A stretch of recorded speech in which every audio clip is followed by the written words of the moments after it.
ஹல்லேலூயா, ஹல்லேலூயா, அல்லேலூயா. கர்த்தருடைய பரிசுத்த நாமத்திற்கு மகிமையும் சோத்திரம் உண்டாவதாக. இந்த பரிசுத்த நாளை தேவனாகிய கர்த்தர் திரும்பவும் நமக்கு ஏவா இறக்கமாய் கூட்டி கொடுத்து இந்த பரிசுத்த நாளில அவருடைய சமூகமாய் அவருடைய வீட்டில் அவருடைய பாதுபடியாகி அவருடைய ஆலயத்திலே கடந்து வந்து அவரை தொழுது கொள்வதற்கு கர்த்தர் திரும்பவும் நமக்கு செய்த கொடுத்த மகாபெரிய சிலாக்கியத்துக்காக பாக்கியத்துக்காக நானும் என் ஆண்டவராகிய தேவனை நான் அதிகமாக நான் சோத்திருக்கிறேன். இந்த வேலையும் கூட அவருடைய வார்த்தைகளை கேட்டு அவருடைய ஆத்மாவை பலப்படுத்திக் கொள்கிற ஒரு நல்ல ஒரு தருணமாக இருக்கிறது. கர்த்தர் நல்ல வார்த்தைகளை நம்ம ஆத்மா பலப்பட முடியாத வார்த்தைகளை கர்த்தர் பலத்திலிருந்து அனுப்பி கொடுத்து நம்முடைய ஆத்மாவை பலப்படுத்தி அனுப்புவாராக. இந்த நாளுக்குரிய வார்த்தையாக கர்த்தர் 1 நாளாகும் புஸ்தகத்துல 29ஆம் அதிகாரத்துல 12வது வசனத்தை தேவனாய் கர்த்தர் இன்றைக்கு நமக்கு பிரசங்க வாக்கியமாக நமக்கு தந்திருக்கிறார். அந்த வார்த்தையை தியானிப்பதற்கு கர்த்தர் வார்த்தை அருள்வாராக. தாவீது ராஜா தேவனை நோக்கி சொன்ன வார்த்தையாக இருக்கிறது. அவைகளுக்காக நான் என் ஆண்டவரை நான் சோத்திருக்கிறேன். ஒருவர் எழுந்து நின்று 1 நாளாகமம் 29ஆம் அதிகாரத்துல 29வது அதிகாரத்துல 12வது வசனத்தை ஒரு தேவனுடைய பிள்ளை எடுத்து வாசிக்கலாம். வாசிக்க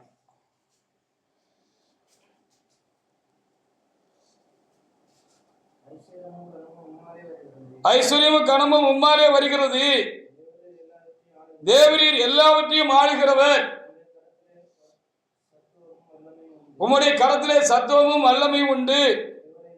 எவரையும் மேன்மைப்படுத்தவும் பலப்படுத்தவும் உம்முடைய கரத்தினாலே ஆகும் என்று தாவீது ராஜா தேவனை நோக்கி அப்படியாக தாழ்ந்து பணிந்து குனிந்து ஜெபித்த ஒரு ஜபமாக அல்ல தேவனை நோக்கி கூப்பிட்ட ஒரு வார்த்தையாக இது இருக்கிறது. அதற்காக நாம் தேவனாய் கர்த்தருக்கு நாம் நன்றி செலுத்துவோமாக. தேவரீர் எல்லாவற்றையும் நீர் ஆளுகிறவர். உம்முடைய கரத்துல சத்தமும் வல்லமை உண்டு.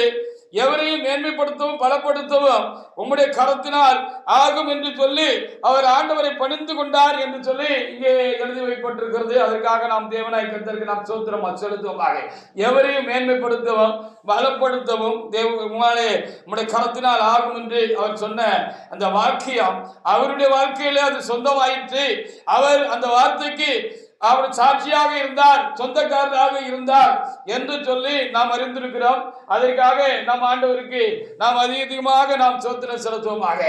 அவர் சொன்னது போல சிறுவையில் இருந்த சின்னவராயிருந்த சின்ன தாவீதாக இருந்த அந்த தேவனுடைய மனுஷனை தேவனாய் கர்த்தர் என்ன செய்தார்? பெரிய தாவீதாக தேவனாய் கர்த்தர் என்ன செய்தார்? அவரை மேன்மைப்படுத்தி அவரை கர்த்தர் பலப்படுத்தி அவரை ஆசீர்வதித்தார் என்று சொல்லி நாம் வேத புஸ்தகத்தில் காண்கின்ற ஒரு சரித்திர உண்மையாக இருக்கிறது. அதற்காக என் ஆண்டவருக்கு நான் அதிகமாக நான் சோத்திரம் செலுத்துகிறேன். 2 சாமுவேல் புஸ்தகத்தில் 7ஆம் அதிகாரத்தில் 8, 9 வசனங்களை நாம் அங்கே எடுத்து வாசிக்கிற பொழுது தாவீது ஒரு ஆடு மேய்க்கிற ஒரு சிறுவனாக அவர் இருந்தார் என்று சொல்லி நாம் இங்கே பார்க்க முடிகிறது. அவருடைய ஆடு மேய்ப்பனாக ஆடு மேய்க்கிற ஒரு மேய்ப்பனாக அவர் இருந்தார் என்று சொல்லி நாம் இங்கே பார்க்க முடிகிறது. சின்ன வயசுல ஆடு மேய்க்கிறதுக்கு அனுப்பிட்டாங்கன்னு சொன்னா பெரிய படிப்பு ஞானம் புத்தி அல்லது அவர்களுக்கு வல்லமை பலன் இவையெல்லாம் உண்டாயிருக்காது. அவர்களுக்கு வேறு எந்த பயிற்சியும் முயற்சியும் அவர்களுக்கு கிடைத்திருக்கிறதுக்கு என்ன செய்யவில்லை, வாய்ப்பில்லை என்று சொல்லி நாம் அங்கே பார்க்க வேண்டியதா இருக்கிறது. சின்ன வயசுல ஆடு மேய்க்க அனுப்பிட்டாங்கன்னா படிச்சிருக்க கூட மாட்டாரு. சரியான ஒரு படிப்பு கூட அவருக்கு இருந்திருக்கிறதுக்கு வாய்ப்பில்லை. அப்படி சிறுமை எளிமையாக இருந்த தாவீதை தேவனாய் கர்த்தர் என்ன செய்தாரா? பலப்படுத்தி மேன்மைப்படுத்தினார் என்று சொல்லி நாம் வேத புத்தகத்தில் வாசிக்கிறோம். ஆனபடினாலே தேவனுடைய பிள்ளைகளே, நாமும் சிறுவர்களாக இருக்கலாம், சின்ன பிள்ளைகளை போல இருக்கலாம், நாமும் ஒன்றுமில்லாதவர்களாக இருக்கலாம், எளியவர்களாக இருக்கலாம், குப்பையில் கிடக்கிறது போல நாம் இருக்கலாம். ஆனாலும் அந்த தாவீதை உயர்த்தினவர், அந்த தாவீதை மேன்மைப்படுத்தினவர், பலப்படுத்தி மேன்மைப்படுத்தினவர் என்னை உங்களை கூட அப்படி உயர்த்த முடியும் என்பதற்காகத்தான் இப்படிப்பட்ட காரியங்கள் எல்லாம் நமக்கு எழுதி வைக்கப்பட்டிருக்கிறது. வாசிக்கலாம். 2 சாமுவேல் புஸ்தகத்தில் 7வது அதிகாரத்தில் 8, 9 வசனங்களை ஒரு தேவனுடைய பிள்ளை எடுத்து வாசிக்கலாம். வாசிங்க. இப்பொழுது நீ தாசனாகிய தாவீதை நோக்கி சேனைகளை கர்த்தர் சொல்லுகிறது என்னவென்றால், நீ இஸ்ரவேல் என்கிற ஜனத்துக்கு அதிபதியாக இருக்கும்படி ஆடுகளின் பின்னே நடந்த உன்னை நான் ஆட்டு மந்தையை விட்டு எடுத்து ஆனா நீ போன இடத்துல முன்னோடு கூட இருந்து உன் சத்துருக்கள் எல்லாம் உனக்கு முன்பாக நிர்மூலமாக்கி பூமியில் இருக்கிற பெரியவர்கள் நாமத்துக்கு ஒத்த பெரிய நாமத்தை உனக்கு உண்டாக்கினேன் என்று ஆண்டவர் அவர் ஆசீர்வதித்த விதங்களை குறித்து இங்கே என்ன செய்தார்? ஆண்டவர் சொன்னதாக அங்கே அப்படியாக எழுதி வைக்கப்பட்டிருக்கிறது. அவைகளுக்காக நாம் தேவனாய் கர்த்தரை நாம் சோத்திரிப்போமாக. அவர் எல்லாவற்றையும் ஆளுகிறவர் என்று அங்கு எழுதப்பட்டிருக்கிறது. அந்த எல்லாவற்றையும் ஆளுகிறவராலே எவரையும் மேன்மைப்படுத்தவும் எவரையும் பலப்படுத்தவும் அவருடைய கரத்தினாலே ஆகும் என்று இந்த தாவீது ராஜா சொன்னார் என்று பார்க்கிறோம். அவரை அப்படியே கர்த்தர் உயர்த்தியிருந்தார். அவருடைய வாக்கையே சாட்சியாக அதற்கு எடுத்துக்காட்டாக இருந்தது என்று சொல்லி பார்க்கிறோம். அதற்காக ஆண்டவருக்கு நாம் அதிகமாக நாம் என்ன செய்யணும்? நன்றி செலுத்த வேண்டும். இதே காரியத்தை 1 நாளாகமம் புஸ்தகத்துல 17ஆம் அதிகாரத்துல 7:8 கூட அங்கே அப்படி என்ன செய்யப்பட்டிருக்கிறது? அங்கே எழுதி வைக்கப்பட்டிருக்கிறது என்று சொல்லி நாம் என்ன செய்கிறோம்? அதிகமாக நாம் பார்க்க முடியும். 1 நாளாகமம் புஸ்தகத்திலே 17:7-8 கூட அது அங்கே நமக்கு ஞாபகத்துக்காக நாம் திரும்பவும் நினைத்து பார்க்கிறதுக்காக. அப்படியானால் கர்த்தர் என்னையும் உங்களையும் கூட ஆசீர்வதிக்க முடியும், நம்மையும் பலப்படுத்த முடியும், நம்மையும் மேன்மைப்படுத்த முடியும் என்று நாம் விசுவாசிக்கிறதுக்காக அது ரெட்டித்திருக்கிறது என்று சொல்லி நான் எண்ணுகிறேன். அவைகளுக்காக நாம் ஆண்டவரை நாம் சோத்திரிப்போமாக. 2 நாளாகமம் 17:7-8 வாசிக்கலாம். இப்பொழுதும் என் தாசனாகிய தாவீதை நோக்கி தேவர்களை கர்த்தர் சொல்லுகிறது என்னவென்றால், நீ என் ஜனமாக இஸ்ரவேல் மேல் அதிபதியாக இருக்கும்படி ஆடுகளை பின்னே நடந்த உன்னை ஆட்டு மந்தையை விட்டு எடுத்து நீ போற இடமெல்லாம் உன்னோடு இருந்து உன் சத்துக்களை எல்லாம் உனக்கு முன்பாக நிர்மூலமாக்கி. ஆமா, திரும்பவும் ஆண்டவர் என்ன செய்திருக்கிறார்? அங்கே இன்னொரு புஸ்தகத்திலே என்ன செய்திருக்கிறார்? எழுதி வச்சிருக்கிறார். சாமுவேல் புஸ்தகத்தில் எழுதினவர் 4ஆம் புஸ்தகத்திலையும் அதே வார்த்தையை என்ன செய்திருக்கிறார்? திரும்பவும் எழுதி கொடுத்திருக்கிறார் என்று சொன்னால், எவரையும் அவர் ஆசீர்வதிக்கவும் எவரையும் மேன்மைப்படுத்தவும் எவரையும் உயர்த்தவும் எவரையும் பலப்படுத்தவும் அவருக்கு ஆகும், அவரால் ஆகும், அவருக்கு ஆகும் என்று சொல்லி எழுதப்பட்டிருக்கிறது. அந்த நல்ல வார்த்தைகளுக்காக நாம் ஆண்டவராகிய தேவனுக்கு நாம் அதிகமாக நாம் ஸ்தோத்திரம் செய்வோமாக. பாருங்க, 2 நாளாகமம் புஸ்தகத்துல 6ஆம் அதிகாரத்துல 4வது வசனத்தை நீங்க எடுத்து வாசித்து பாருங்க. அங்கே ஒரு வார்த்தை எழுதி வைக்கப்பட்டிருக்கிறது. அவர் வாக்கினால் சொன்னதை கரத்தினால் நிறைவேற்றினார் என்று சொல்லி சொல்லப்பட்டிருக்கிறது. அது தாவீதுக்கு மாத்திரமல்ல, சாலமோனுக்கு மாத்திரமல்ல, அவருடைய தெரிந்து கொள்ளப்பட்ட பாத்திரவான்களாக இருந்துதானே எல்லாருக்கும் கர்த்தர் அப்படியே என்ன செய்தார்? அவர் சொன்னாரு, அதை செய்தாரே. நான் உனக்கு இப்படி செய்வேன், உன்னை மேம்படுத்துவேன், உன்னை நான் பலப்படுத்துவேன், உன்னை ஆசீர்வதிப்பேன், உன்னை கொண்டு பலத்த காரியங்களை செய்வேன், பெரிய காரியங்களை செய்வேன் அப்படின்னு ஆண்டவர் ஒருவருக்கு சொன்னார்னா அது அப்படி நினைச்சுவாரா? அவர் சொன்னபடி அவர் கரத்தினால செய்து நிறைவேற்றினாரு அப்படின்னு சொல்லி எழுதப்பட்டிருக்கு. நமக்கும் ஒன்று சொல்லியிருந்தாருன்னா, எனக்கு ஒன்று சொல்லியிருந்தா, உங்களுக்கு ஒன்று சொல்லியிருந்தாருன்னா கண்டிப்பாக ஆண்டவர் என்ன செய்வார்? அதை நிறைவேற்றுவார் என்பதுதான் இன்றைக்கு கர்த்தர் நமக்கு கொடுக்கிற நற்செய்தியாக அது இருக்கிறது. நம்மை ஊக்குவிக்கிற, நம்மை பலப்படுத்துகிற ஒரு நற்செய்தியாக அது இருக்கிறது என்று சொல்லி நாம் பார்க்க வேண்டியதாக இருக்கிறது. வாசிங்க பாப்போம்.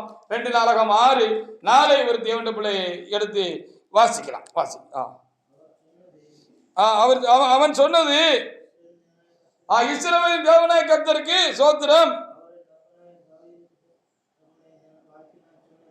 அவரின் தகப்பனாகிய தாவீதுக்கு தம்முடைய வாக்கினால் சொன்னதை தம்முடைய கரத்தினாலே நிறைவேற்றினார். சொன்னா அதை செய்திருவார் ஆண்டவர், கண்டிப்பாக செய்வார். அதற்கு ஒரு காலத்தை குறித்து வைத்திருப்பார். அந்த குறித்த காலத்துல ஆண்டவர் அதை செய்வார் என்று சொல்லி நமக்கு நம்பிக்கை ஊட்டும்படியாக இப்படிப்பட்ட காரியங்கள் எல்லாம் கர்த்தர் நமக்கு இன்றைக்கு நினைப்பூட்டுதலாக அந்த கர்த்தர் நமக்கு தருகிறவனுக்காக நாம் தேவனாய கர்த்தருக்கு நாம் அதிகமாக நம்ம என்ன செய்யணும்? நாம் ஸ்தோத்திரம் செலுத்துறது. தாவீது ரொம்ப எளிமையான ஒரு மனிதனாக இருந்தார், எளிய மனிதனாக இருந்தார், ஒரு சின்ன ஆளா தான் அவர் இருந்தாரு அப்படின்னு சொல்லி நம்ம வேத புஸ்தகத்துல பார்க்க முடிகிறது. சவுல் ராஜாவை தேவன் தள்ளிட்டாரு. சாமுவேல் தீர்க்கதரிசி ரொம்ப துக்கமா இருந்தாரு. இப்படி ஒரு காரியம், முதல் ராஜா இப்படி கர்த்தருடைய வார்த்தையை அசட்டை பண்ணி இப்படி ஒரு பெரிய பாக்கியத்தை மேன்மைய இழந்து போனாரு. கர்த்தர் அவரை தள்ளி போட்டாருன்னு துக்கமா இருந்தாரு. அப்போ ஆண்டவர் அவரை கூட்டாருன்னு சொல்லப்பட்டது. கர்த்தர் அவரை கூப்பிட்டு, ஏன் நான் தள்ளின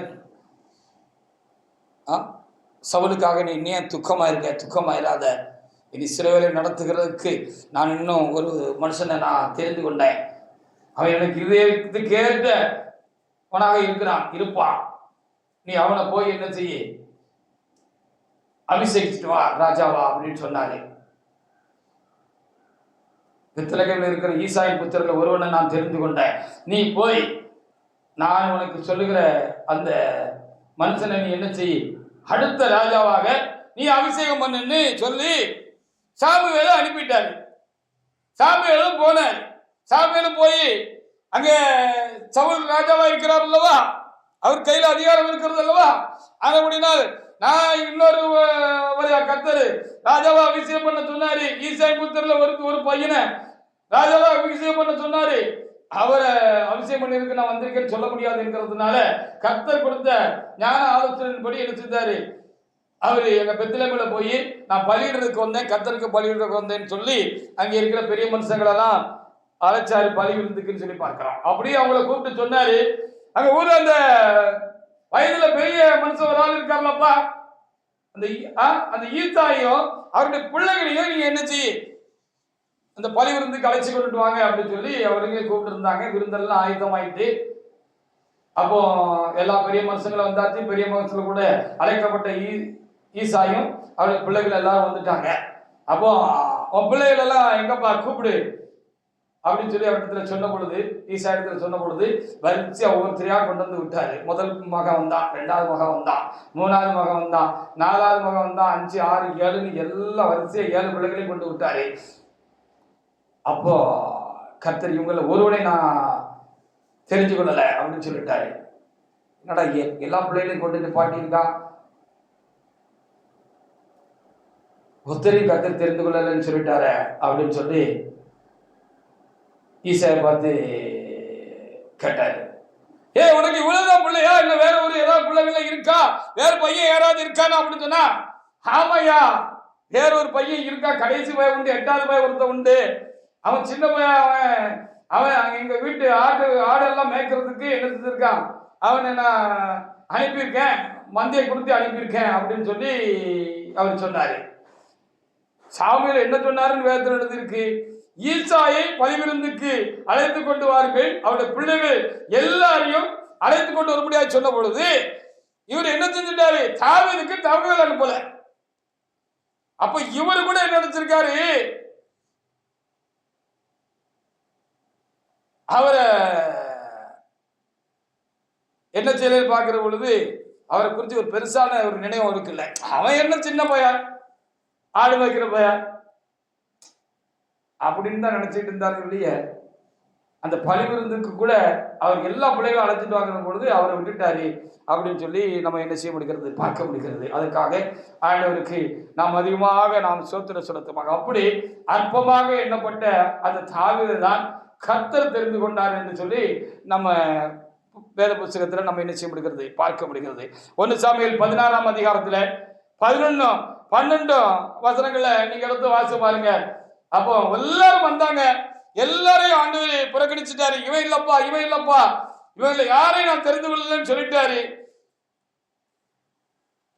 அங்க இல்லாத தாவீதை தான் ஆண்டவர் கூப்பிட்டாரு, தெரிஞ்சு வச்சிருந்தாரு அப்படின்னு சொல்லி 1 சாமுவேல் 16ஆம் அதிகாரத்துல 11, 12 எழுதப்பட்டிருக்கிறது. அவைகளுக்காக நாம் தேவனாய் கர்த்தருக்கு அதிகமாக நாம் சோத்திர செலுத்துவோமாக. வாசிக்க உன் பிள்ளைகள் இவ்வளவுதானா என்று ஈசாயை கேட்டார். அதற்கு அவன், ஆமா ஒரு இலையும் உண்டுப்பா, கடைசிக்கார போய் ஒரு போய் உண்டு, அவன் ஆடு வைக்கிறான், அதான் அவனை இந்த பலி விருந்துக்கு அழைக்கல. அப்பொழுது சாமுவேல் ஈசாயை நோக்கி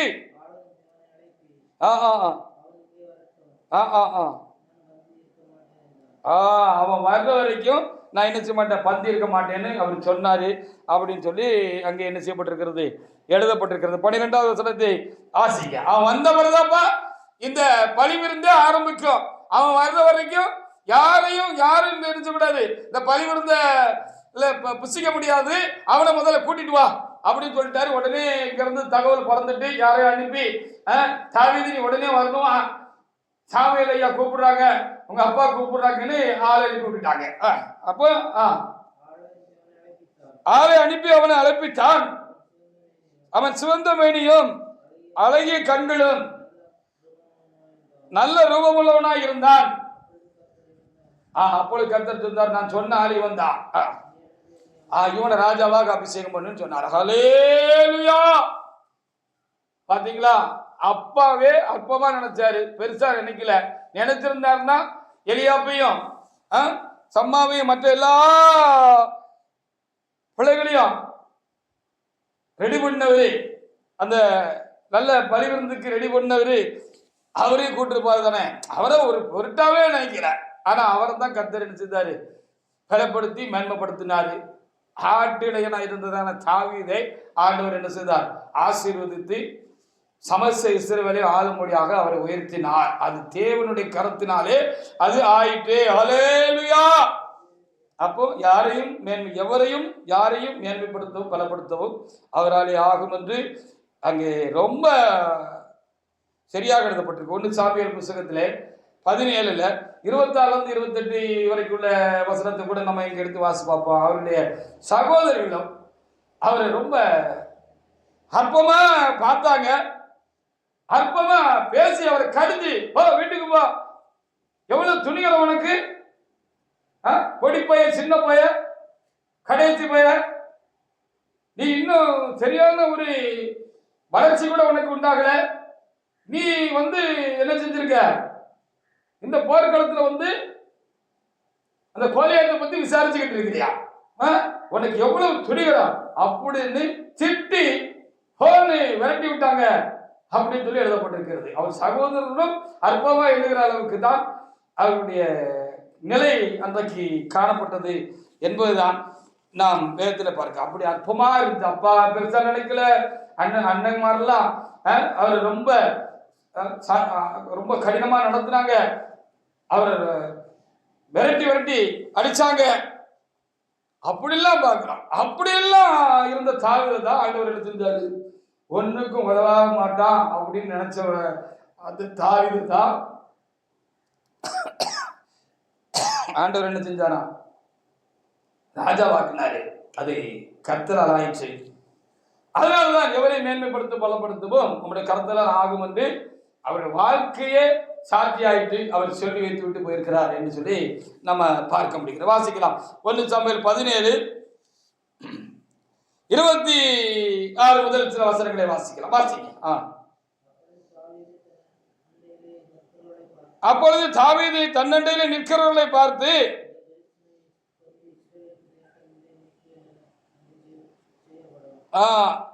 இந்த பெலிஸ்தனை கொன்று இஸ்ரவேலுக்கு நேரிட்ட நிந்தையை நீக்கிறவனுக்கு என்ன செய்யப்படும்?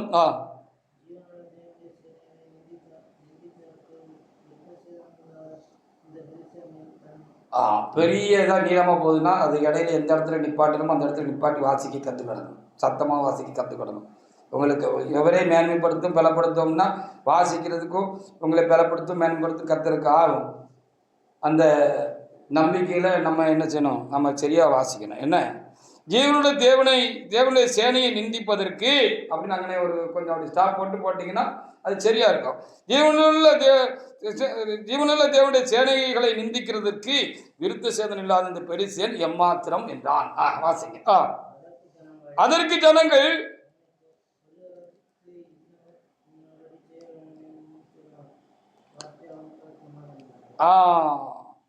ஜனங்கள் அவனை கொல்லுகிறவனுக்கு இன்னபடி செய்யப்படும் என்று முன் சொன்ன வார்த்தைகளையே அவனுக்கு சொன்னார்கள். வாசிங்க.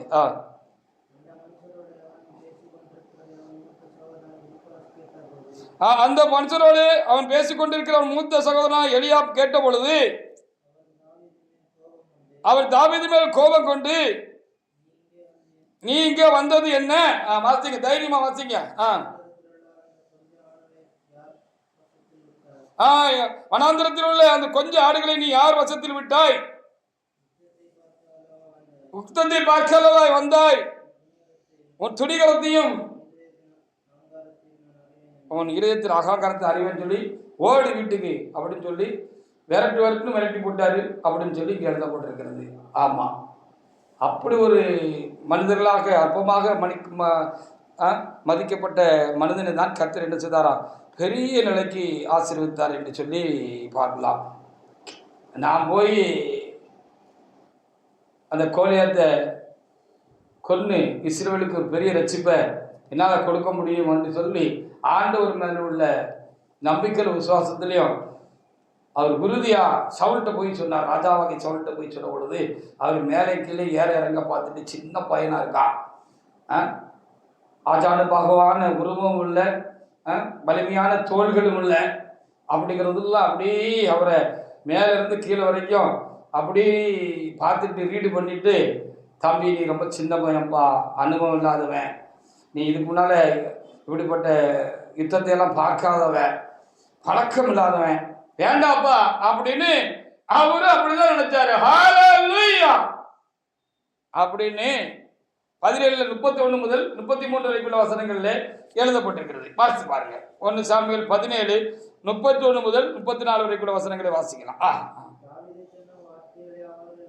ஆமா, இப்படி தாவீது சொன்ன வார்த்தைகளை அவங்க கேட்டு சமூகத்தில் தொகுத்து அறிவித்தார்கள். பாப்பா அப்படின்னு அவனை கூட்டிட்டு வாங்க பாப்போம் யார் அது அப்படின்னு சொல்லி கூட்டிட்டு வந்த பொழுது சவுலுக்கு முன்னால தாவீதை கொண்டு போய் முன்னால கொண்டு விட்டாங்க.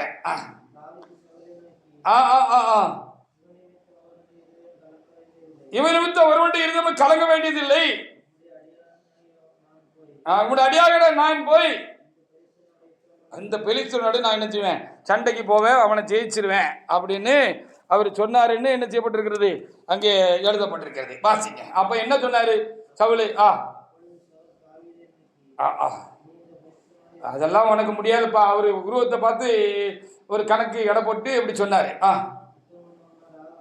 உன்னால முடியாதுப்பா, நீ சும்மா சின்ன பையனா இருக்க, இளைஞனா இருக்க. அவன் சின்ன வயது போல அவன் யுத்த வீரம் பழக்கமானவன், அவன் உயரம் அதே நீ பார்த்தேனாலே என்ன செஞ்சிருவேன், மயக்கம் போட்டு விழுந்துருவேன், வேண்டாம்ப்பா அப்படின்னு அவரும் அப்படித்தான் சொன்னாரு. அவரும் தாவீதுக்கு அப்படிப்பட்ட பலன் இருக்கு அப்படின்னு சொல்லி அவர் நினைக்கல.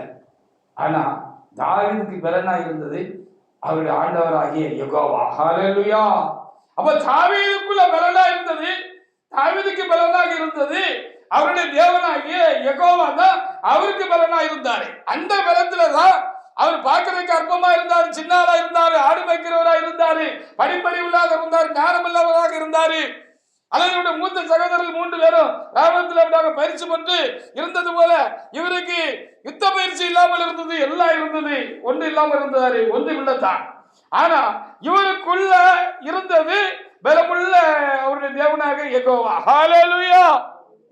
அவருடைய பலம் இவருக்குள்ள இருந்ததுனால அவருடைய பலம் எப்படிப்பட்டது அப்படின்னு சொல்லி அவர் அனுபவ ரீதியாக கடந்த நாட்கள்ல அதை கண்கூட தன்னுடைய வாழ்க்கையில அதை பார்த்தவரும் அனுபவத்தருமாக இருந்தது. அப்படினால இவருக்கு தாமேல நம்பிக்கை இல்லை,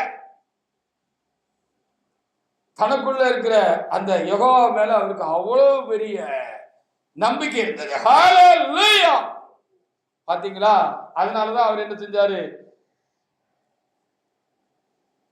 இவனும் தான் ஒருவனுடைய இருதயம் கலங்க வேண்டியதில்லை, நம்முடைய அடியானாக நான் போய் இந்த பெலிஸ்தீனோட யுத்தம் பண்ணுவேன், அவனை கொல்லுவேன் அப்படிங்கிற அந்த வைராக்கியம் அவனுக்கு உண்டாயிருந்தது. அப்போ கர்த்தருடைய பலன் அவர்களுக்குள்ள நிரம்பி இருந்துச்சு. தாவீதை கர்த்தர் பலப்படுத்தினார். ஹல்லேலூயா.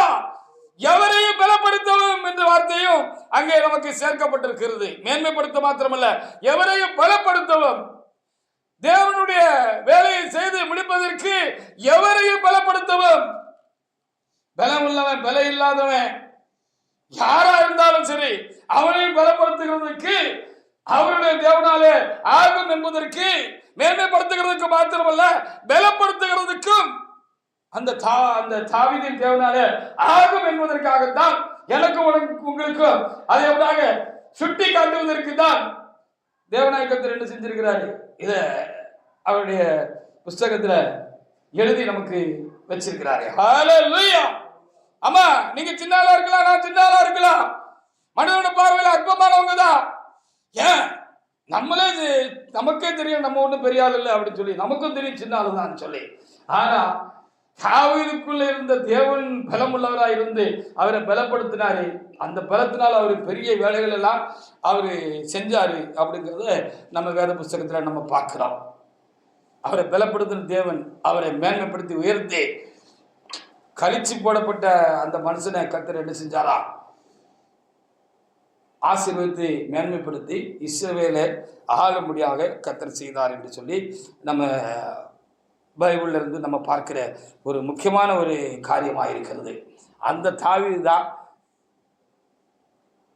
என்ன செஞ்சாரு, மற்றவங்களுக்கும் அதை தைரியமா சொல்லிட்டு போனார். எவரை மேன்மைப்படுத்தவும் பலப்படுத்தவும் அவர் கருத்தினால் ஆகும்பா. ஏன்னா எல்லாம் அவருடைய ஆலயக்குள்ளதான் இருக்கு, அவருடைய சத்துவம் எல்லாமே இருக்கு அப்படின்னு சொல்லிட்டு போனதாக நம்ம இங்கே பார்க்க முடிகிறது. அவைகளுக்காக நாம் தேவனாய கர்த்தருக்கு அதிகமாக நாம் ஸ்தோத்திரம் செலுத்துவோமாக. ஆனால் தாவீதுடைய எல்லாரும் தாவீதுடைய வெளி தோற்றத்தை தான் பார்த்தாங்க, அவர்களுடைய சூழ்நிலையை தான் பார்த்தாங்க. ஆனா தாவீதுடைய உள்ளத்துக்குள்ள இருந்த அந்த உள்ள வலிமைய, மன வலிமைய யாரும் பார்க்கல, யாருக்கும் தெரியல. அப்பாவுக்கு தெரியல, சகோதரருக்கு தெரியல, சவுல் ராஜாவுக்கே தெரியல. அவரு உள்ளத்துக்குள்ள அப்படி ஒரு மன வலிமை இருந்தது, ஒரு மன வலிமை இருந்துச்சு அவருக்குள்ள. அது தேவனால் உண்டாயிருந்தது என்பதையும் அவங்க அறியல. ஆனா கர்த்தர் அதை அறிஞ்சிருந்தார். இன்னும் 1 சாமுவேல் புஸ்தகம் 16:7 அது நமக்கு எழுதி கொடுக்கப்பட்டிருக்கிறது. அதை ஆண்டவர் பார்த்தாரு, இவன்ட பயபக்தி இருக்கு, பக்தி இருக்கு, பக்தி வைராக்கியம் இருக்கு, நம்ம மேல அன்பு இருக்கு, நம்ம மேல ஒரு இறுக்கமான ஒரு பிடிப்பு அவனுக்கு இருக்கு.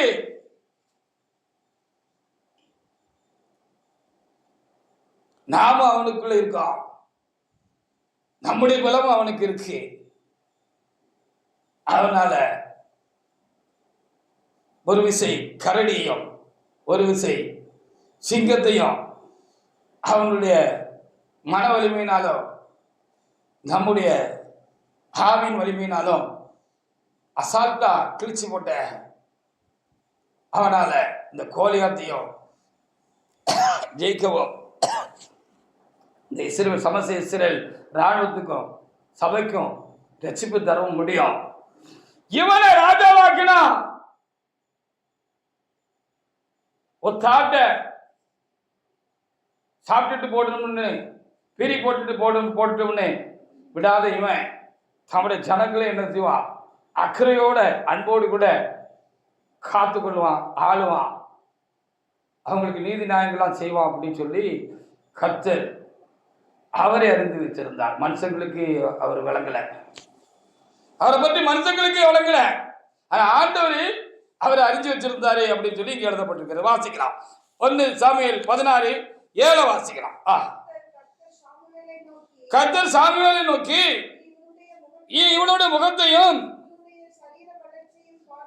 ஆமா பார்க்க வேண்டாம், ஆமா ஆமா மனுஷன் முகத்தை பாப்பா, அவனுடைய சூழ்நிலைய பாப்பா, அவனுடைய பேக்ரவுண்ட பாப்பா. ஆனா கர்த்தர் ஆமா இதே 3 பையங்களும் ஆஜானுபாகவா இருந்தாங்க, போர் பயிற்சி உள்ளவங்க தான். அந்த இக்கட்டான காலத்துல இஸ்ரவேல் ராணுவத்தை அந்த கோலியாத்தை நிந்திச்சு 40 நாள் வருகிறதும் போகிறதுமா இருந்த பொழுது இவங்க எல்லாம் போய் ஒழிச்சுக்கிட்டாங்க, ஓடி ஒழிச்சுக்கிட்டாங்க. ஆமா, சின்ன பையன்னு சொன்னேன், சின்ன தாவீது சின்ன பையன் அப்படின்னு சொன்னேன். அந்த தாவீது தான் அவர் எதிர்க்கிறதுக்கு திராணியும் பலனும் வல்லமை உள்ளவராக அவர் இருந்தாரு. தைரியமா ஓடி போனாரு. ஓடி எதிர்த்து ஓடி போய்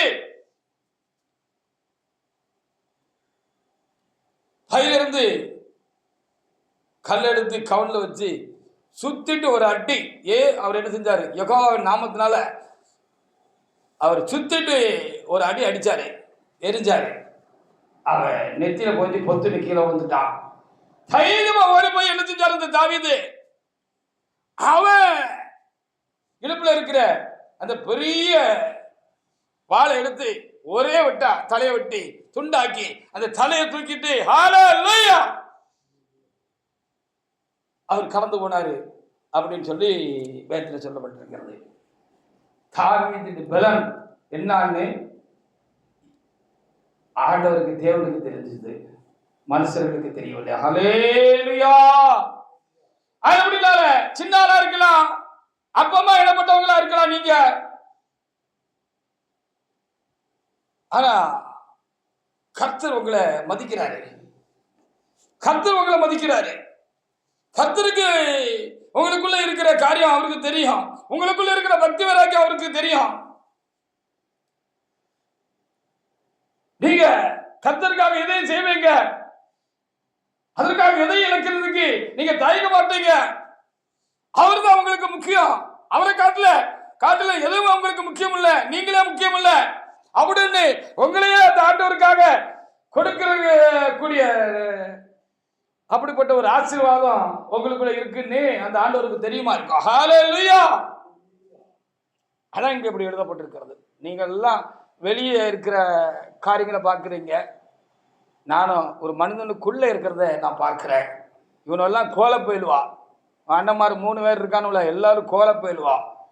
ஆனா இந்த தாவீது நம்முடைய தேவன் மேல உள்ள பக்தி வைராக்கியத்தினால எதையும் உயிருக்கு நஷ்டம் வர்ற மாதிரி ஒரு சூழ்நிலை இருந்தாலும், உயிருக்கு ஆபத்துங்கிற மாதிரி வந்தாலும் உயிரையும் மதிக்காம துச்சமா நினைச்சு ஒன்று அவன் சாகணும், இல்லைன்னா இந்த இஸ்ரவேல் ராணுவம் தோற்று போகிறத பார்க்கறதுக்கு நான் இருக்கக்கூடாது. ஹல்லேலூயா. அப்படிங்கிற அந்த வைராக்கியத்தை கர்த்தர் பார்த்தார். அவரை கர்த்தர் பலப்படுத்தினாரு, அவரை மேன்மைப்படுத்தினாரு அப்படின்னு சொல்லி நம்ம என்ன செய்கிறோம்? வேத புத்தகத்திலே பார்க்கிறோம். சங்கீதம் 69:9 நீங்க வாசித்து பாருங்க. அவருக்கு இருக்க இந்த பக்தி வைராக்கியத்தை கர்த்தர் பார்த்தாரு.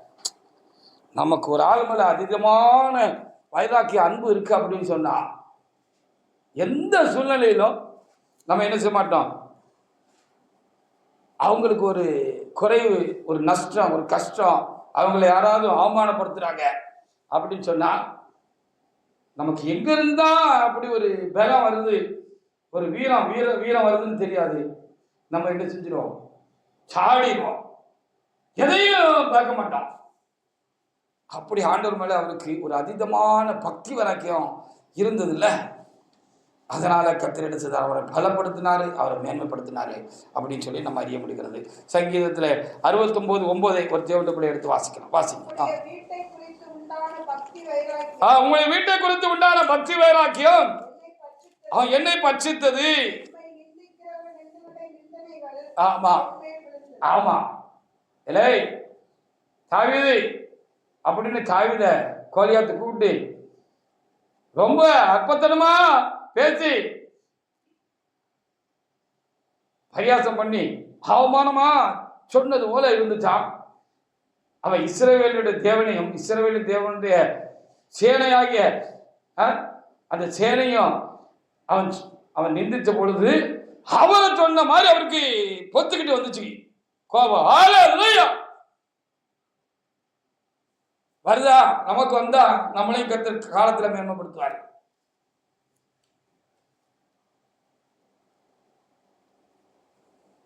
அப்படி சின்னவங்களா இருந்தவங்க எல்லாம் பெரியவங்களா ஆக்குறது ஆண்டவருக்கு லேசான காரியம்.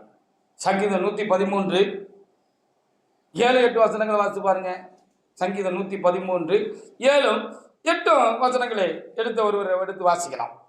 அப்படி சின்னவங்களா இருக்கிறவங்களெல்லாம் பெரியவர்களாக்குறது, மேன்மைப்படுத்துறது, அவங்கள பலப்படுத்துறது, அவங்கள ஆசீர்வதிக்கிறது, அவங்கள உயர்த்துகிறதுங்கிறது ஆண்டவருக்கு ஒன்றும் ரொம்ப சிரமமான கஷ்டமான ஒரு காரியம்லாம் கிடையாது. அதான் ஏன்னா அவர் தான் எல்லாவற்றையும் ஆளுறாரு. அவர்கிட்ட சத்துவம் இருக்கு, வல்லம் இருக்குலாம் அந்த ராசா தான் சொல்லி வச்சுட்டு போயிருக்கிறாரு. அந்த ராசா சொன்னது உண்மைதான். அப்படிதான் எழுதப்பட்டிருக்கிற சங்கீதம் 113 7-8 ஒரு தேவனுடைய பிள்ளை எடுத்து வாசிக்கலாம். வாசிக்கலாம். அவர் சிறியவனை புதிலிருந்தும் தூக்கி விடுகிறார், எளியவனை குப்பையிலிருந்து உயர்த்துகிறார், அவனுடைய பிறப்புகளோடும்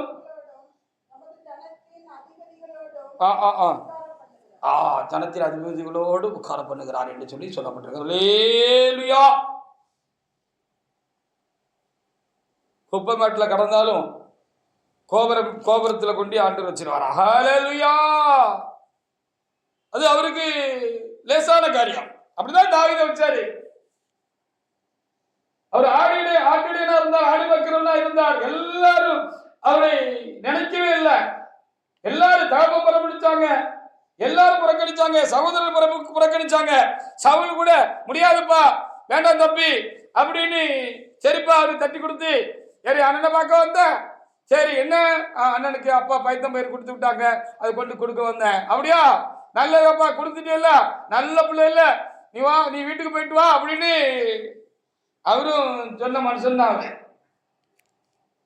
அவரை பிரபுக்களோடும் ஜனத்தின் அதிபதிகளோடும் அவர் உட்கார வச்சாரு அப்படின்னு சொல்லி சொல்லப்பட்டிருக்கிறது.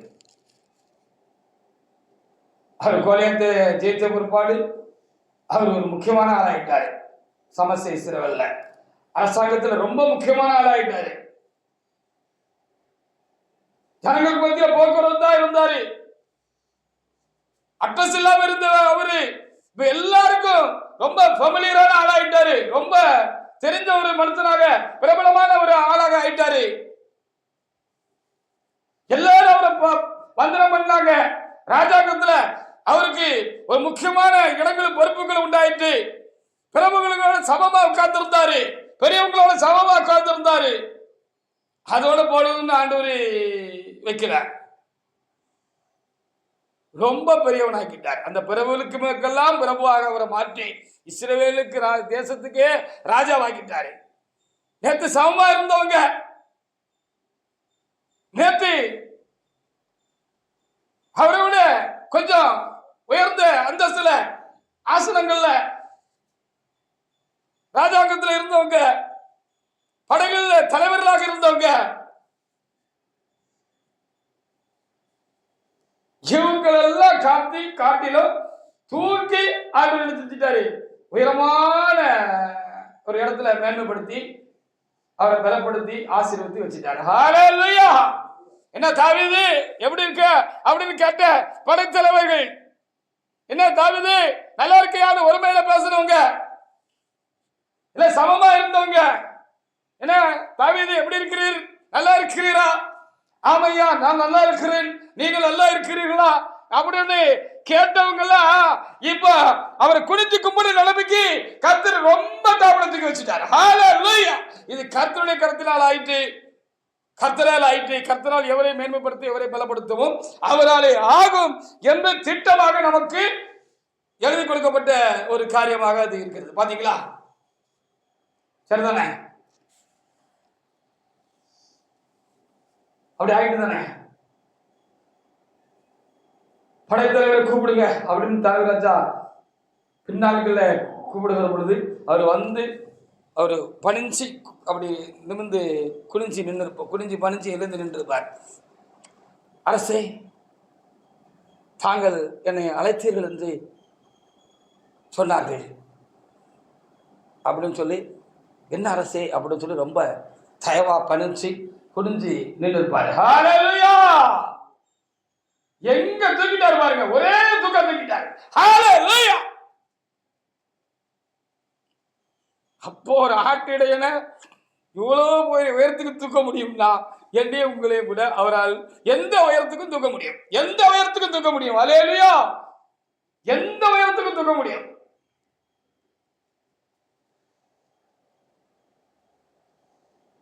ஏசாயா 60:22 கூட வாசிப்பாரு. சின்னவன் ஆயிரமும் பெரியவன் பலத்த ஜாதியும் ஆவான் என்று சொல்லி எழுதப்பட்டிருக்கிறது.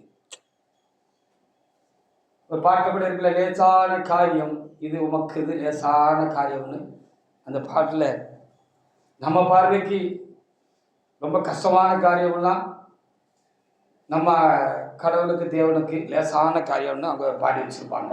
நீங்களும் பாடுவீங்க இல்லையா? பாடி இருக்கிறோம் அல்லவா? ஏசாயா 60:22 வாசிக்கலாம். 60:22 சின்னவன் ஆயிரமும் பெரியவன் பலத்த ஜாதியும் ஆவான் என்று ஆண்டவர் என்ன செஞ்சுட்டாரு, அங்க தெளிவா எழுதி வச்சுட்டு போயிட்டாரு.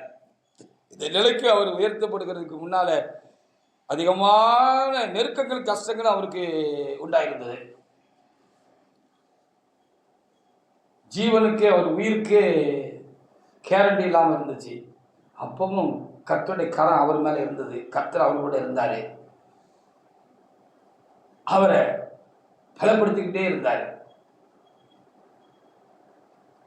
கர்த்தர் அந்த நெருக்கமான காலங்களில் அவருக்கு ஜீவனாகவும் பலனாகவும் இருந்ததுதான் ஒரு முக்கியமான ஒரு காரியமா இருக்கிறது. அபிஷேகிச்சாச்சு, ஆட்டு பந்தையிலேருந்து வெளியெடுத்தாச்சு, பல காரியங்களை செஞ்சாச்சு. ஆனாலும் அந்த ஸ்தானத்துக்கு, அந்த ராஜாவாக அவர் வந்து உட்கார வேண்டிய ஸ்தானத்துக்கு வருகிற வரைக்கும் அவருக்கு நிறைய பாடுகளும் நெருக்கங்களும் அவருக்கு இருக்கத்தான் செஞ்சிச்சு. அந்த சூழ்நிலைகளில் அந்த வாக்குத்தத்தம், அவரை அபிஷேகம் பண்ண அந்த காரியம் நிறைவேறி தீர்ற வரைக்கும் அந்த நெருக்கமான காலத்தில் அன்பின் தேவனுடைய பலன் அவரை தாங்கிக்கிட்டே இருந்துச்சு, அவரை காத்துக்கிட்டு இருந்துச்சு, அவரை தப்பு வச்சுக்கிட்டு இருந்துச்சு. ஹல்லேலூயா. 1 சாமுவேல் புத்தகத்துல 16:21-22 வசனங்களை வாசிச்சு பாருங்க. சவுல் ஈசாயின் குமாரா இருந்த இந்த தாவீதை கூப்பிட்டு விட்டாரு. அப்பா ஈசாக்கு ராஜாவுக்கு கொஞ்சம் உச்சிதமான காரியங்கள் எல்லாம் கொடுத்து, சரிப்பா ராஜா கூப்பிடாரு நீ போ அப்படின்னு சொல்லி அனுப்பி வச்சாரு. ராஜா இடத்துல இவர் வந்தாரு. வந்த பொழுது ராஜா அவரை பார்த்த பொழுது அவருக்கு ரொம்ப பிடிச்சு போச்சு அப்படின்னு சொல்லி இந்த 16ஆம் அதிகாரத்தில் இந்த வசனங்களில் நமக்கு எழுதி கொடுத்திருக்கிற ஒரு காரியம் 21-22 வாசித்து பாருங்க, வாசிங்க. அப்படியே தாவீது சவுலிடத்தில் வந்து அவனுக்கு முன்பாக நின்றான். ரொம்ப சவுலுக்கு ரொம்ப பிடிச்சு போச்சு, அவனை சிநேகித்தான். ஆயுததாரியானான். 22 சவுல் ஈசாயினிடத்தில் ஆள் அனுப்பி, தாவீது எனக்கு முன்பாக நிற்கட்டும். அவனை ரொம்ப பிடிச்சு போச்சு, தான் பக்கத்திலே வச்சுக்கிட்டாரு சவுல் ராஜா.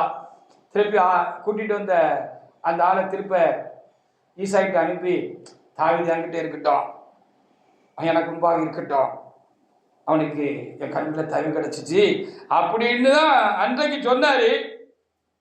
பொதுவாக ஒரு விசேஷித்தமான ஒரு அபிஷேகம் ஒரு தலையில உண்டாயிட்டு, தேவனாக்கத்தை ஒரு விசேஷித்த அபிஷேகத்தை அவர்களை வச்சு அவர்களை அதுக்குன்னு அவர் ஆயத்தப்படுத்த ஆரம்பிச்சுட்டாரு, தயார் பண்ண ஆரம்பிச்சுட்டாரு. அப்படின்னு சொன்னா எதிராளியும் என்ன செய்வான் போல இருக்கு, அதிகமாக அவங்கள தான் தொல்லை பண்ணுவான், தொந்தரவு பண்ணுவான், நெருக்குவான். எங்க இருந்து என்ன பிரச்சனை எப்ப வருது, யாரு பகையாளியா மாறுவா, யாரு எதிராளியா மாறுவா அப்படின்னே தெரியாத அளவுக்கு அப்படிப்பட்ட ஒரு நெருக்கங்கள் நிர்பந்தமான காலங்களும் தாவீதுக்கு மாத்திரமல்ல, ஒரு விசேஷித்த அழைப்பும் தெரிந்து கொள்ளுதலும் அபிஷேகம் உள்ளவர்களுக்கு அதை எட்டுக்கு முன்னால வந்து தொட்டுக்கிட்டே போய்கிட்டே இருக்கும் போல இருக்குது. பாருங்க, எப்பா அவனை ரொம்ப பிடிச்சு போச்சுப்பா, என் கூட இருப்பா அப்படின்னு ராசா சொல்லிட்டாரு, சவுல் ராசா சொல்லிட்டாரு. தாவீது நினைச்சு பார்த்திருப்பாரா, இவரே நம்ம ஜீவனுக்கு விளைவிக்கிறதுக்கு மாறிடுவாரு, அந்த அளவுக்கு புத்தி மாறிடும் அப்படின்னு இவரு நினைச்சு பார்த்திருப்பாரு தாவீது ராஜா. ஆனா அப்படி ஆச்சு அப்படின்னு சொல்லி சொல்லப்பட்டது. இப்பவும் கர்த்தர் அவரை பலப்படுத்தி தற்காத்து கொண்டார். ஹல்லேலூயா. இதெல்லாம் ஒரு பெரிதான காரியம். அப்போ லேசா சொன்னது போல இருக்கு. உன்னலாம் புத்தகத்துல 29:12 நம்ம வாசிக்கிற பொழுது, ஐஸ்வர்யம் கனமும் உம்மாலே வருகிறது, தேவரே எல்லாவற்றையும் ஆளுகிறேன், உம்முடைய கரத்தினாலே சத்துவம் வல்லமை உண்டு, எவரையும் மேன்மைப்படுத்தவும் பலப்படுத்தவும் உம்முடைய கரத்தினால் ஆகணும்னு தாவீது லேசா சொல்லிட்டு போனா இருக்கு. அதுக்குள்ள எவ்வளவு காரியங்கள் இருந்துச்சு, எவ்வளவு காரியம் அவர் உள்வாங்கி இருந்தாரு, அதெல்லாம் உள்வாங்கிட்டு அவர் சொன்னாரு அப்படிங்கிறது தான் அது ஒரு முக்கியமான ஒரு காரியமா இருக்கிறது. பாருங்க 1 சாமுவேல் 18 7 முதல் சில வசனங்களை வாசி பாருங்க. 16 இப்படி எழுதியிருக்கு. 18 பாருங்க, அவரை காய்மாகரமா பார்த்தாரு. சாவீதுக்கு மேல ஒரு பொறாமையும் எரிச்சலும் உண்டாயிடுச்சு. அது கசப்பாகவும் வைராக்கியமாகவும் பகையாகவும் விரோதமாகவும் அது மாறி தாவீதை கொல்வதற்கு சவுல் துணிஞ்சிட்டாரு, தொடர்ந்தாரு அப்படின்னு சொல்லி வேதம் நமக்கு காண்பிக்கிறது. வாசிங்க. ஆமா, சவுல் கொண்டது 1000, தாவீது கொண்டது 16 சொன்ன உடனே இவருக்கு பொறுத்துக்கொள்ள முடியல, சந்தோஷப்படல. ஒருவேளை யோனாத்தானே அந்த வேலையை செஞ்சிருந்து யோனாத்தானே பெண்கள் ஆடி பாடுகிற பொழுது சொல்லியிருந்தா அவர் சந்தோஷப்பட்டிருப்பாரா இருக்குமோன்னு நினைக்க வேண்டியது இருக்கிறது. நமக்கு அடுத்தாலும் நமக்கு பட்டத்துக்கு வர வேண்டிய மகனைத்தானே எல்லாரும் புகழ்கிறாங்கன்னு அவங்க என்ன செஞ்சிருப்பாரு, ஒருவேளை சந்தோஷப்பட்டிருப்பாரு, தட்டி கொடுத்திருப்பாரு, யோனாத்தான் அப்படின்னு சொல்லி தட்டி கொடுத்திருப்பாரோன்னு நினைக்க வேண்டியிருக்கு. ஆனா இங்க தாவீத அப்படி ஜனங்கள் பெண்கள் பாடி புகழ்ந்த பொழுது இவருக்கு நேற்று வரைக்கும் தாவீது மேல வைத்திருந்த அன்பெல்லாம் கரைஞ்சி இல்லாம போய் சங்கடம் வந்தது மாத்திரமல்ல, எதிராளியா மாறிவிட்டாரு அப்படின்னு அங்கே சொல்லப்பட்டது. எந்த நேரத்துல எந்த மனுஷன் எப்படி வேணாலும் மாறுவான் அப்படிங்கிறதுக்கு இதெல்லாம் பைபிள்ல இருக்கிற முக்கியமான எழுதி வைக்கப்பட்ட காரியங்கள். நம்ம எப்பவும் அலர்ட்டா இருக்கணும், எப்பவும் தெளிவா இருக்கணும், கர்த்தரை மாத்திரம் நம்பணும். கர்த்தர் சொன்னா காண்பிச்சா மற்றவர்களை நம்ம என்ன செய்யணும், சரின்னு எடுத்து வச்சுக்கணும். அப்படி ஆயிட்டு பாருங்களேன். வாசிங்க. இன்னும் ராஜா வாசிங்க. முறைமுறையா பாடினார்கள். 8 வாசிங்க. அந்த வார்த்தை சவுலுக்கு விசனமாயிற்று, மிகுந்த எரிச்சல் அடைந்து தாவீதுக்கு 16 எனக்கு 1000 கொடுத்தார்கள், ராஜாங்க மாத்திரம். ஆமா,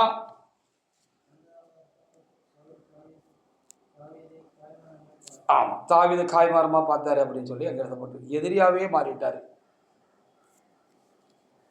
அவர் மரிக்கிற வரைக்கும் தாவீதை பகைச்சாரு அப்படின்னு தான் நம்ம வேதத்துல நம்ம என்ன செய்யப்படுகிறது, வாசிக்கப்படுகிறது. எனக்கு மரணத்துக்கு ஒரு அடி தூரம் தான் இருக்குன்னு சொல்லி யோனாத்தான்ட்ட 1 சாமுவேல் புத்தகத்தில் 20ஆம் அதிகாரத்தில் 3ஆம் வசனத்துல அவரு சொல்லி ரொம்ப சங்கடப்பட்டாரு அப்படின்னு சொல்லி வேத புத்தகத்தில் எழுதி கொடுக்கப்பட்டிருக்கிறது.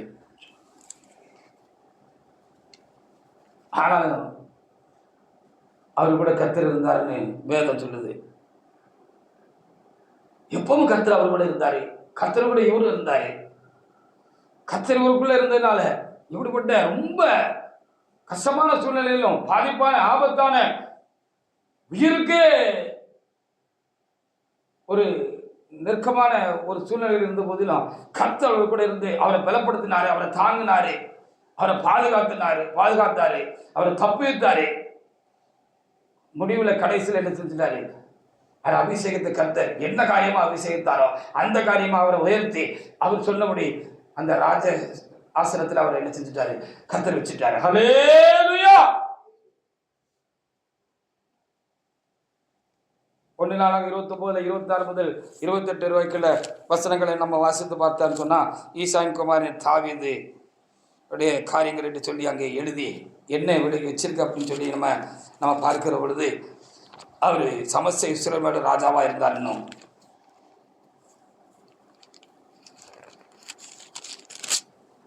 அவர் 7 வருஷம் எப்ரோனிலையும் 33 வருஷம் எருசலேமிலும் ராஜாவாக இருந்தார்னோ, அவரை கொல்லணும்னு இளவதிலே கொல்லணும்னு எவ்வளோ கங்கணம் கட்டின போதிலும் கர்த்தருடைய பலன் அவரை தாங்கி, அவருடைய சமூகம் அவரை பாதுகாத்து, அவரை ஆசீர்வதித்து, அவரை உயர்த்தி, நல்ல முதிர் வயதில் தீர்க்காயத்தில் எல்லா ஐஸ்வர்யமும் மகிமையும் உள்ளவராக நல்ல முதிர் வயதில் அவர் என்ன செஞ்சார், மரணம் அடைந்து அவருடைய குமாரனை அவர் உயிரோடு இருக்கும்போதே அந்த அந்த ராஜாசனத்தில் உட்கார வச்சுட்டு மகிமையாக அவர் என்ன செஞ்சாரா, தமக்கு கொடுக்கப்பட்ட அந்த மேன்மையை கர்த்தருடைய கருத்தில் ஒப்படைச்சிட்டு கர்த்தரிடத்தில் போய் அவர் சேர்ந்துட்டார் அப்படின்னு எழுதப்பட்டிருக்கு. பார்த்தீங்களா, அந்த ஐஸ்வர்யமும் கனமும் உம்மால வருகிறது என்று சொல்லி அவர் அனுபவஸ்தராக இருந்து சொன்னார். எல்லாவற்றையும் ஆளுகிறார் அவர். ஒருவனுடைய ஒரு ஆளுகை தள்ளி இன்னொரு ஆளுகையை உண்டாக்கி அந்த ஆளுகையை இன்னொருவருக்கு கொடுக்க முடியுங்கிறதையும் அவருடைய சொந்த வாழ்க்கையில் அவர் பார்த்த ஒரு காரியமாக இருந்தது. அப்படி செய்கிறதுக்கு கர்த்தருடைய கரத்தில் சத்துவம் வல்லமையும் அவருக்கு இருக்கு அப்படிங்கிறதையும் அவர் அறிஞ்சிருந்தார். அதனால தான் அவர் சொன்னார், யாராக இருக்கட்டும், எவ்வளோ பெரிய பார்வைக்கு சின்ன ஆளாக இருந்தாலும், ஒன்றும் இல்லாத ஆளாக இருந்தாலும், இவனா அப்படின்னு கேள்வி கேட்டாலும், சக்கந்தம் பண்ணினாலும், பேசி சிரித்தாலும், கை கொட்டினாலும், தூற்றி திரிந்தாலும், துன்பப்படுத்தினாலும், நெருக்கினாலும், எவரையும் மேன்மைப்படுத்தவும் எவரையும் பலப்படுத்தவும் அந்த தாவீதின் தேவனால் ஆகும் என்ற நிச்சயத்தை நாம் இருதயத்தில் கொள்ள வேண்டும் என்பதற்காக இறைவன் இப்படிப்பட்ட வார்த்தைகளை நமக்கு என்ன செய்திருக்கிறார், இந்த காலங்களிலே ஆண்டவர் தந்திருக்கிறார் என்று எண்ணுகிறேன். அவைகளுக்காக நாம் தேவனாய் கர்த்தருக்கு நாம் நன்றி செலுத்துவோமாக. எல்லாவற்றுக்கும் மேலாக பெரிய உயரத்தில் ஆண்டவர் வச்சுட்டார்.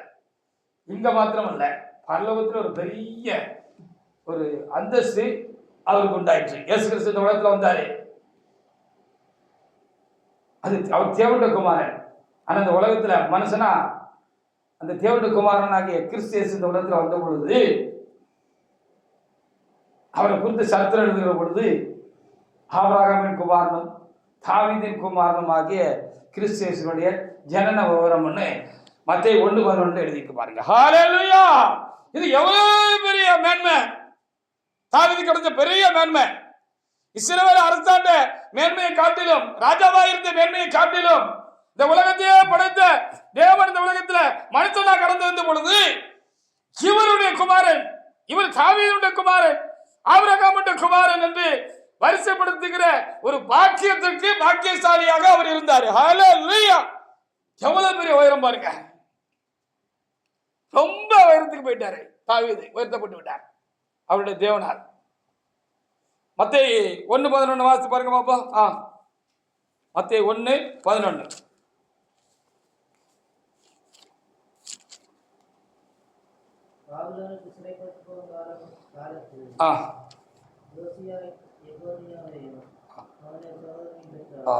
நம்பர் தப்பா போட்டிருக்கணும்.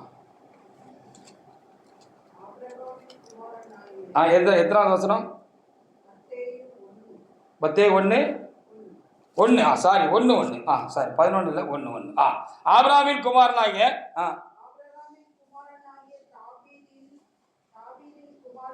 குமாரனான, ஆமா. அப்ப பாத்தீங்களா, இந்த உலகத்துல ஏசப்பா வந்த பொழுது வம்ச வட்டன படையில தாவீதும் ஒரு உயர்ந்த ஸ்தானத்தில், தகப்பன் ஸ்தானத்தில் பரிசுத்த ஆவியானவர் என்ன செஞ்சிருக்கிறார், அவர் வம்ச வழியில் வந்தவர். தாவீதின் குமாரன் என்று இயேசு கிறிஸ்து குறித்து எழுதப்பட்டிருக்கிறது. குருடர்கள் கூப்பிட்டாங்க மத்தேயு 9:27. தாவீதின் குமாரனே தாவீதின் குமாரனே, தாவீதின் குமாரனே, எனக்கு இறங்கும் என்று சத்தமிட்டு கூப்பிட்டார்கள் என்று சொல்லி மத்தேயு 9:27 என்ன செய்யப்பட்டிருக்கிறது, எழுதி கொடுக்கப்பட்டிருக்கிறது. எல்லாரும் அவரை தாவீதின் குமாரன், தாவீதின் குமாரன் சொன்னார். அவர் தேவகுமாரன், அவர் தேவன், அவர் தேவகுமாரன். ஆனால் இந்த பூமியில தாவீதுக்கு இப்படி ஒரு பெரிய பிராப்தம் கிடைச்சிச்சு, சிலாக்கியம் பாக்கியம் கிடைச்சிச்சு. அவர் எல்லாரும் தாவீதின் குமாரனேன்னு கூப்பிட்டாங்க. வம்ச அட்டவணை இல்ல. புதிய ஏற்பாடு மத்தேயுல எழுதுன 1:1 முதல் வார்த்தையை அவர் ஆபிரகாமின் குமாரன் தாவீதின் குமாரனுடைய வம்ச வரலாறுன்னு சொல்லி எழுதப்பட்டது. எவ்வளவு வருது புதிய ஏற்பாடு துவக்கமே, முதல் உச்சரிப்பே, எழுதப்பட்ட வசனமே ஆபிரகாமின் குமாரனும் தாவீதின் குமாரனும் ஆகிய இயேசு கிறிஸ்துவின் வம்ச வரலாறு எழுதப்பட்டது. எவ்வளவு பெரிய சாக்கியம் பாருங்க, எங்க வருத்திட்டாரு பாருங்க. அப்ப எனக்குன்னு ஒண்ணு சொல்லியிருந்தாலும் என்னை உயர்த்துறதுக்கு அவருக்கு ஒண்ணு லேசான காரியம், எல்லாம் அவருக்கு லேசான காரியம். உங்களுக்கு ஒன்று சொல்லியிருந்தாலும் அது லேசான காரியம். நமக்கு தான் அது கடினமான காரியம் போல பல வேளைகளில் நாம் நெருக்கப்படுகிற பொழுது, தாவீதை போல நெருக்கப்படுகிற பொழுது அப்படி நினைக்க தோன்றுகிறது. வாசிக்கலாம். மத்தேயு 9ஆம் அதிகாரத்தில் 27வது வசனத்தை ஒரு தேவன் எடுத்து வாசிக்கலாம். வாசிக்கலாம். இயேசு அவரை விட்டு போகையில், ஆமா, 2 குருடர் அவர் பின்னே சென்று என்று கூப்பிட்டார்கள். தாவீதின் குமாரனே எங்களுக்கு இறங்கும் என்று சொல்லி கூப்பிட்டார்கள் என்று சொல்லி அங்கே எழுதப்பட்டிருக்கிறது. தேவனுடைய பிள்ளைகளே, அவசிய கனமும் அவரால் வருகிறது. அவர் எல்லாவற்றையும் வாழ்கிறவர். அவருடைய கரத்தில் சத்துவம் வல்லை உண்டு. எவரை மேன்மைப்படுத்துவோம், பலப்படுத்துவோம், அவராலே ஆகும் என்று நாம் தைரியப்படுவதற்கும் பலப்படுவதற்கும் கர்த்தரது நாளில் தம்முடைய பரிசுத்த ஆவியாகிய தேவனை நம்மத்தில் அனுப்பி, வார்த்தையாகிய தேவனை நம்மத்தில் அனுப்பி என்னை உங்களை பலப்படுத்துவது அவருக்கு சித்தமாக இருந்தபடினாலே, கேட்கிறவர்களை பலப்படுத்துகிறது அவர் சித்தமாக இருந்தபடினாலே, நல்ல வார்த்தைகளை தேவனாய் கர்த்தர் நம்மத்திலே அனுப்பின அந்த கிருபைக்காக என் ஆண்டவருக்கு நான் நன்றி செலுத்துகிறேன். எவரை மேன்மைப்படுத்துவோம், பலப்படுத்துவோம். தாவீதின் தேவனாலே ஆகும், என்னுடைய தேவனாலே ஆகும், உங்களுடைய தேவனாலே ஆகும். கர்த்தர் இந்த வார்த்தைகளை ஆசீர்வதிப்பாராக. ஆமென்.